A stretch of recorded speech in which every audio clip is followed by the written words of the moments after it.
Hello everybody, it is Catherine here from Continue the Magic, and this is your news update for the week of June 15th. So like I promised last week, this week we're going to be digging into the Universal Kids Resort that is opening soon in Texas. We're also going to go over the details that we know so far about Halloween Horror Nights, so this is a Universal-filled episode. So let's get started. Make sure that you like, subscribe, and hit that notification button. It really helps me out at the channel and to make sure that you never miss a video. So with that, let's dig right into it. So we're talking all about the Universal Kids Resort. So this is opening up in Frisco, Texas. So this is the first really big themed resort that we're going to have in kind of the Central America area. So this is more of a regional park than, say, Hollywood or especially Orlando. And this is interesting because it's geared specifically at those younger families. So this park is designed with kids in mind, and we're talking kids from about 3 to 8. So everything from like the colors, the ride design, even the height of the signs is really built with that younger family in mind. So this is a kind of a new thing for Universal.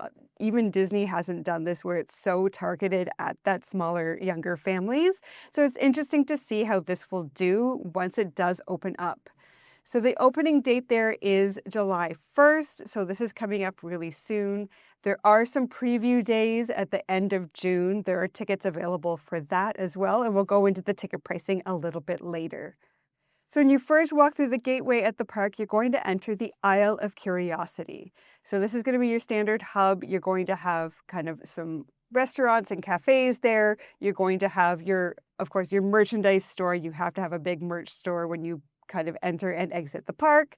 And then the theme here is going to be around Gabby's Dollhouse. So there is going to be a Gabby's Dollhouse dance party in this area as well. So the one that I'm most excited about is probably the Jurassic World area. So I'm a huge Jurassic Park fan, but this is obviously not the scary adult Jurassic Park films that you're expecting or Jurassic World. This is going to be themed around Jurassic World Camp Cretaceous. So this was an animated series that came out. I actually watched it, really enjoyed it. They have the sequel now, Chaos Theory, very cool show as well, a little bit more kind of in the teen area once you get into the second series. But the idea here is it's much more kid-friendly. The theme around that was that it was a bunch of kids that went to a camp on the island that were kind of left behind there. And one of the key characters from that TV show was Bumpy. Bumpy, when we see him in the show, is a baby ankylosaurus, very cute. So obviously we're going more for those cute, small dinosaurs that are less intimidating to children. So the big attraction here is a coaster, a kid's coaster themed around the fact that Bumpy has gone missing and that we need to go and help and find Bumpy. You're also going to get another kind of spinning attraction, which is Mr. DNA's Double Helix. And then there's the Pterodon drop. So this is going to be, again, a kids level kind of drop attraction that'll give you kind of a nice view of the area in the park.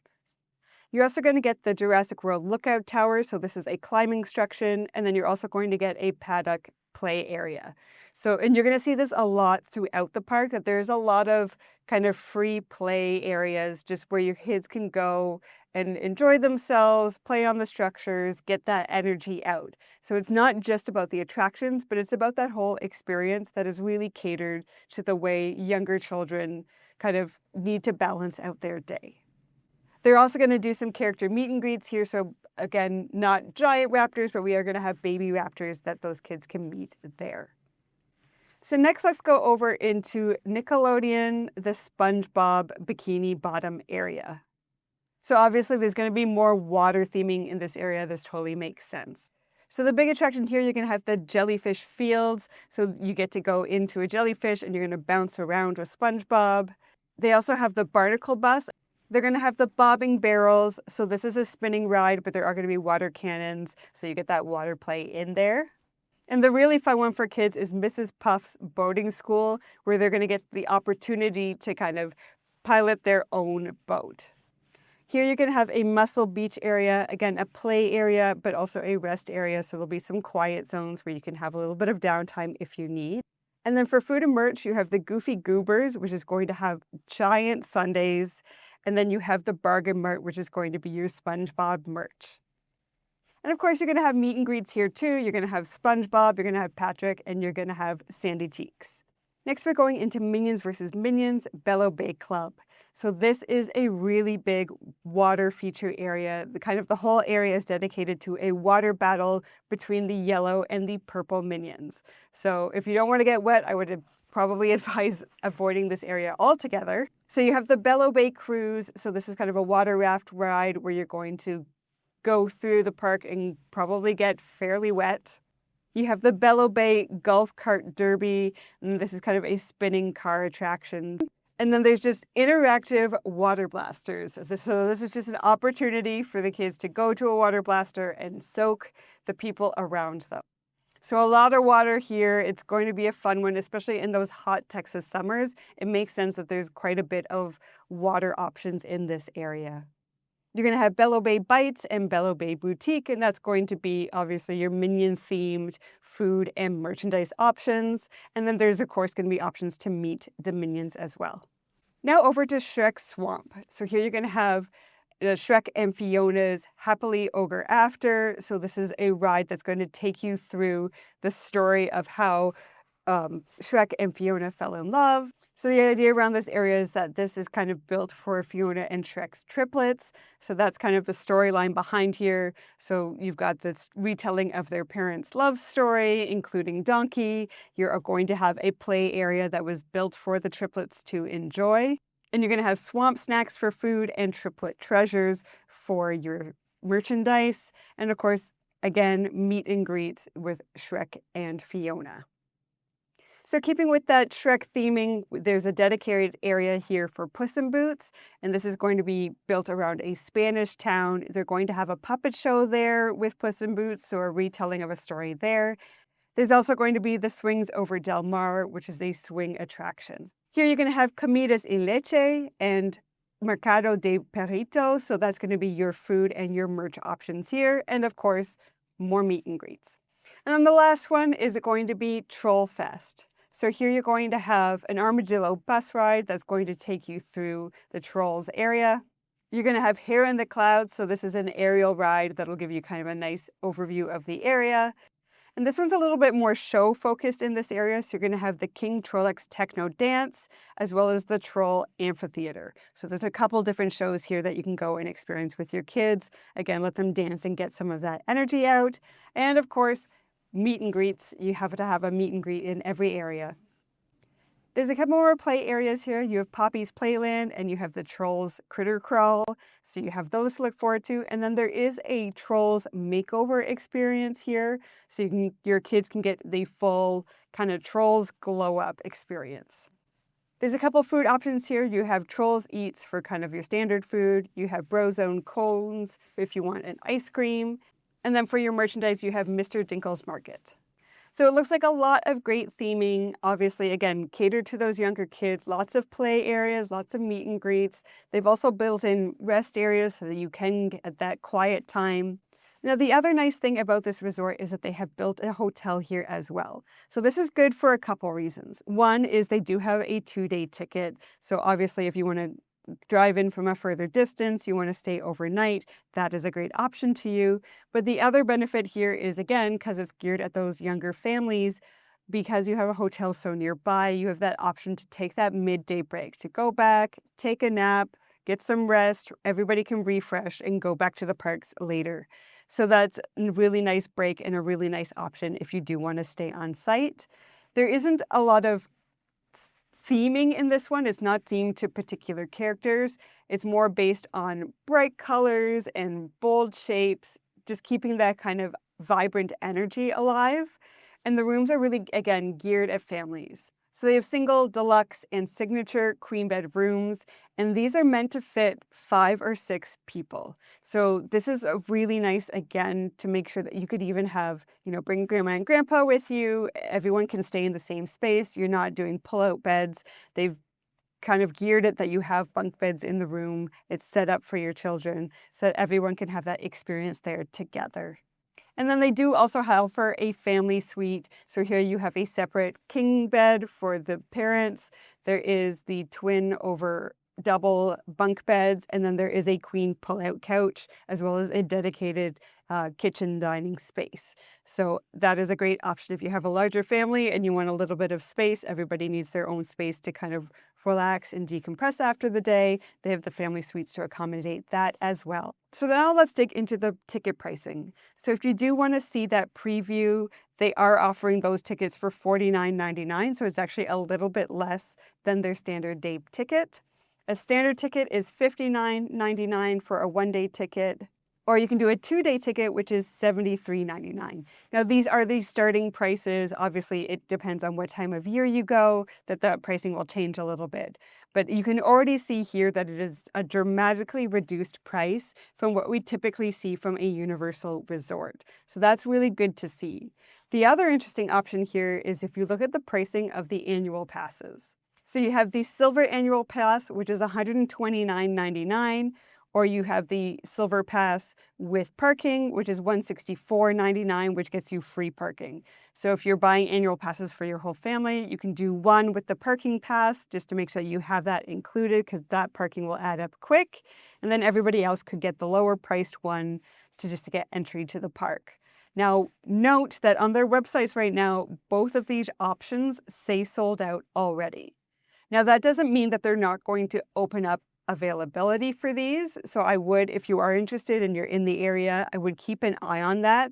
My guess is once they open the park, they see capacity, they see how things are moving, that more of those annual pass options might open up.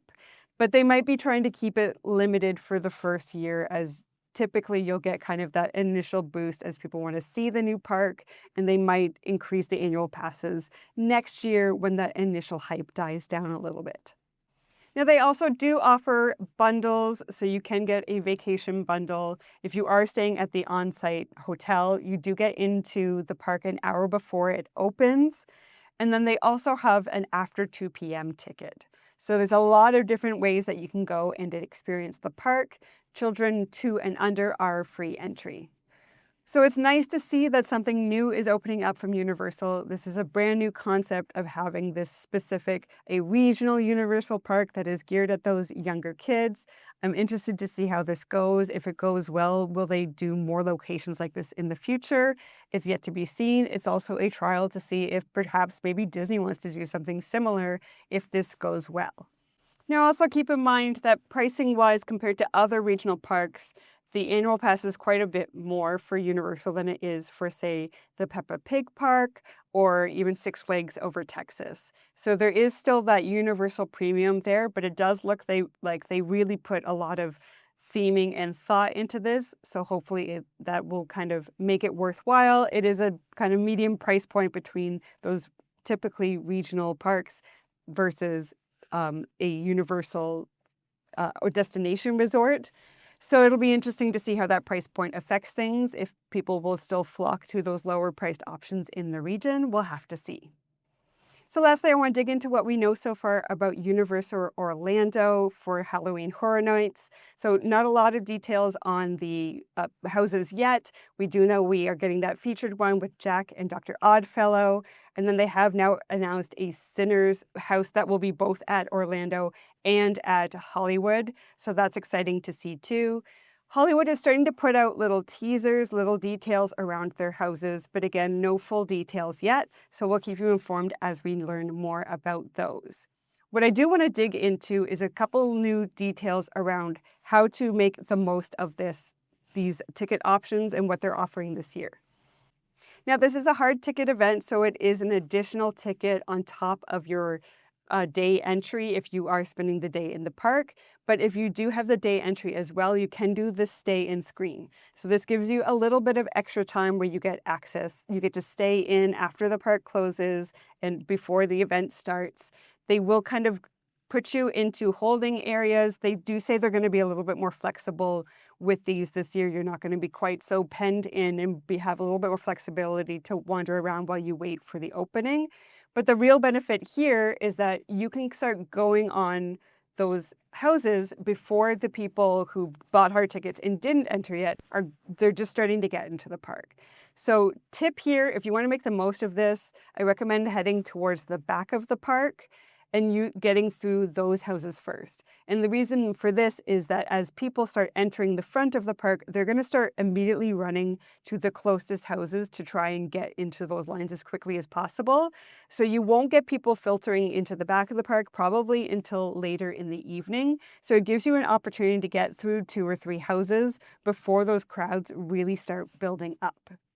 Now, they are offering an additional add-on this year where you can do a Scream Early addition to your ticket. And this actually gets you into the houses extra early as 2 p.m. And they say at least 3 houses will be open for you to experience during this time period. So if you want to add that on, that does maybe let you get some of those houses out of the way where you can try and get through everything in one night. You can also do the RIP tour. So this is a guided tour with other people in your group, but this gets you walked directly onto the houses. So this can save you a lot of time. Obviously a premium option here, but if you want to make sure that you hit every house in one evening, you're only in town for one night, this might be worth it to you. And they're also offering premium Scream nights. So this is August 27th and October 19th exclusively. And these are a higher price ticket for a dramatically reduced amount of people in the parks. So again, you're going to have way lower wait times, but the price point is a little bit dramatic. It's $3.99 a ticket. So this does get you entry to that kind of lower admission rate option. It also gets you all you care to eat. So you get snacks while you're in the park, you get non-alcoholic beverages, and of course you can buy alcoholic beverages if you want to partake in that while you're there as well. So this is an option open to you. Again, only 2 nights available. Those tickets sold out last time, so they will likely sell out again this year. If you have the annual pass, you get a $25 discount on top of this, so keep an eye out for that. Or if you went to this last year, they may give you some priority options here or potentially a discount for that as well. So a lot of different ways to experience this event. I know that people who go here are diehards. They tend to love it. So we're excited to see what other houses are going to be announced for both Hollywood and Orlando. And I hope that you keep an eye on those ticket options and make sure that if you are looking for some of those premium nights or some of those add-ons that you keep an eye on that, because again, these tickets tend to sell. So that was a Universal heavy update, but there was a lot to talk about here with this new park opening. So I wanted to make sure that we gave it the time that it deserved. So thank you again for joining me. Make sure that you like, subscribe, hit that notification button, and we will see you next time.